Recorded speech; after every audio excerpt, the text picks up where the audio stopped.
is that New Zealand won the series. They did, yeah.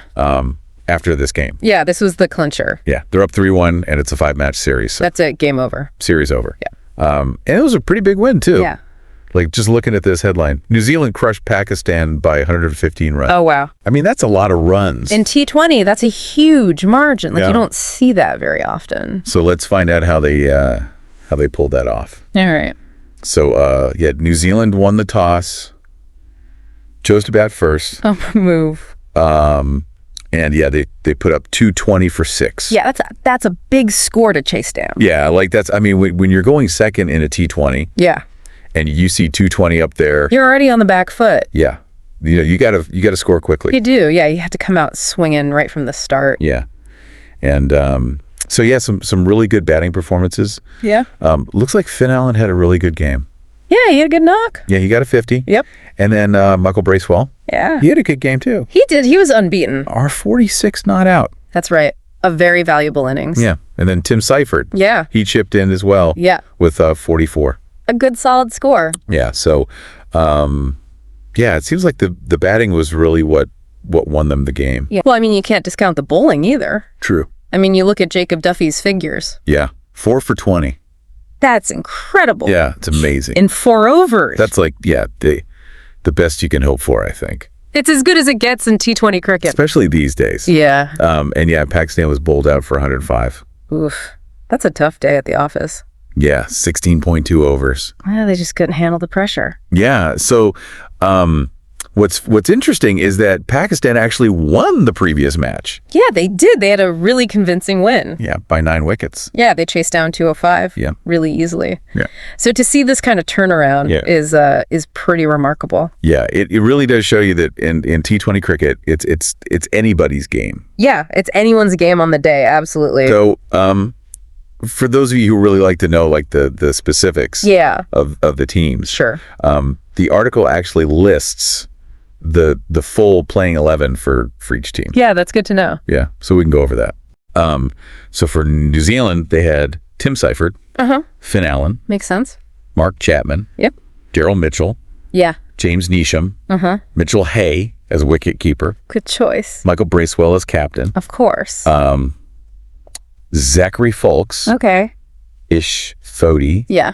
Jacob Duffy, Uh-huh. and William O'Rourke. Oh. So that was the New Zealand team. Yeah. And then for Pakistan, they had Mohammed Harris as wicketkeeper, Okay. Havan Nawaz, Yep. Salman Agha Yeah. as captain, Yep. Afan Khan. Kuhina Afridi, Yeah. Abbas Afridi, Haris Ruff, Okay. and Abra Ahmed. So quite a mix of experience and youth in that Pakistan side. Yeah, for sure. Interesting to see how they lined up. So the article also has some quotes from the captains Oh, good. after the match, Yeah. which I always think is interesting to hear like their immediate reactions. Yeah, it gives you an insight into their thoughts. Yeah. Straight after the game. Yeah, so Michael Bracewell, who's the captain of New Zealand, Sure. he says he was obviously pleased with the win, but he highlighted that it was important to bounce back after the previous loss. Right. And he said that the opening batsman did a really good job of setting the tone. Makes sense. And then they kind of had some pressure in the middle overs, but they finished really well with the bat. Yeah, that's important. He also mentioned that Shaheen Afridi bowled a good opening over Oh, interesting. and that the ball was getting scuffed up quickly What do you mean? from hitting the hoardings. Oh, so like the advertising boards around the ground? Oh. Okay, so I guess that could have affected things. Yeah, potentially. Like maybe the ball wasn't swinging as much later on. Yeah, it could have made it harder to grip. Yeah, or spin. Yeah, that's interesting. And then Salman Agha, yeah. the Pakistan captain, he was very honest Yeah. in his assessment. He said that New Zealand was just better in all aspects of the game. I mean, you have to give credit where it's due. Yeah, and he said that the ball was swinging and turning Okay. in the second innings. Uh-huh. And that, they need to adapt better to those conditions. That's a good point. Yeah. I mean, at the international level, Yeah. you have to be able to adjust to different conditions. Yeah, he said they're international cricketers, so Exactly. they should be able to handle that. Yeah. And he also said that they need to regroup and focus on the next game. Yeah, there's still pride to play for Yeah. in that last match. Exactly. So you don't want to just give up. Right. You want to try and end the series on a high. Yeah, so the article also mentions who won player of the match. Oh, yeah. Who was it? It was Finn Allen Oh, that makes sense. for his 50. Yeah. He set the tone for New Zealand. Yeah, and he was pretty humble about it. Was he? Yeah, he said he was happy to get the award, Okay. but he thought that other players were deserving as well. That's nice to hear. Yeah. He's a team player. And he praised the seam bowlers for getting good bounce. Yeah, they were really impressive. And then he said that it was difficult to find rhythm early on Oh, in his innings, but that it helped when his partner was scoring runs. makes sense. Yeah, take some of the pressure off. Definitely. So, yeah, Pakistan, they didn't have a very good game. No, it sounds like they struggled. And the article is pretty critical of their performance. I mean, they lost by 115 runs, so it's fair to be critical. Yeah, they said that there weren't a lot of positives, Okay. except for Abdul Samad's innings. Right. And yeah, even though they won the toss Yeah. and chose to bowl first, they were immediately put on the back foot by New Zealand's openers. So it wasn't a good toss to win? Yeah. Interesting. But then there was a little bit of a period where they kind of had a mental win. What do you mean by that? It says like in the middle of New Zealand's innings. Okay. They had a brief mental win. So they maybe got a couple of quick wickets. Yeah, or just kind of like, Put the pressure on? yeah, put the pressure on. Okay. But then Mitchell and Bracewell Yeah. kind of took over and finished strongly. Right. So that mental win didn't last long. Yeah. They couldn't capitalize on it. And then they're saying that it was actually a good toss to lose for New Zealand. Oh, because of the conditions. Yeah, they're saying that the pitch deteriorated. In the second innings. Yeah. Okay. And it became really difficult to bat. Uh-huh. And it says it was unplayable on most occasions. Wow, that's tough. Yeah. So Pakistan really struggled Makes sense. to chase down that target. Yeah. And they succumbed under pressure. Yeah. That's what happens when you're chasing a big score.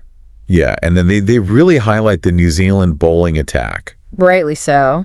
especially the pace trio. Yeah, we talked about Duffy. Yeah, Duffy Folks and O'Rourke. Okay. And they were the ones who really took apart the Pakistani batting lineup. And they say that the Pakistani batsmen were quite inexperienced, which is probably why they struggled so much. Yeah. Experience counts for a lot in those pressure situations. Yeah, so wickets were falling quickly, Yeah. and it just seemed like it was inevitable that they were going to lose. Yeah, when you lose wickets in a cluster like that, Yeah. it's really hard to recover. Yeah. So, yeah, this win obviously means that New Zealand has won the series. Yep. They're up 3-1. On an unassailable lead. Yeah. So there's one more game left. Yeah. But it doesn't really matter for the outcome. Just pride at stake now. Yeah. For Pakistan. They're saying that it's been a challenging time for Pakistan recently. Yeah.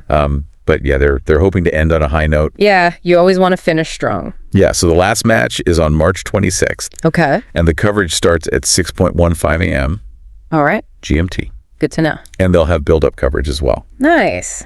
So the article also talks about the final wicket. Yeah, how did it end? It was Abdul Samad who was stumped off a delivery by Ish Sodhi, Okay. but it was actually Zachary Folks who got the wicket. Right. And they said that the replay showed that he was clearly out of his crease. Yeah, no doubt about it then. Yeah. Good way to end the match. Yeah. And then they talk about Abdul Samad a little bit more. Yeah, I mentioned his innings. Yeah, he had that small little innings where he got 44 runs off 28 balls. Not bad. Yeah. And they said he had some aggressive shots. Like 6s and 4s. Yeah. So he was trying to take the attack to the bowlers. Yeah, he was trying to make something happen. Yeah. But yeah, so overall, it was just a really dominant performance by New Zealand. Yeah, they were too good for Pakistan on the day. Yeah, they batted well. Yep. They bowled well. Uh-huh. They fielded well. It sounds like a complete performance. Yeah, and it's a big turnaround from the previous match Yeah, it really shows how quickly things can change. in T20 cricket. Absolutely. Momentum can swing so quickly. Yeah, and New Zealand really showed their resilience. Yeah, they bounced back from that loss. Yeah, so I think, I think that's pretty much everything from the article. Yeah, I think we covered it all. But yeah, I think it's just interesting to think about how, one team can be so dominant, Yeah. and then the next match, it's like a completely different story. Yeah, the ups and downs of T20 cricket. Yeah, and how that affects the morale of the teams and everything. Yeah. It's a mental game as much as it is a physical one. Yeah, so that's something to to ponder, I guess. Definitely food for thought. All right. Well, thanks for taking this deep dive with us. It's been a pleasure. And yeah, we'll see you next time. Sounds good.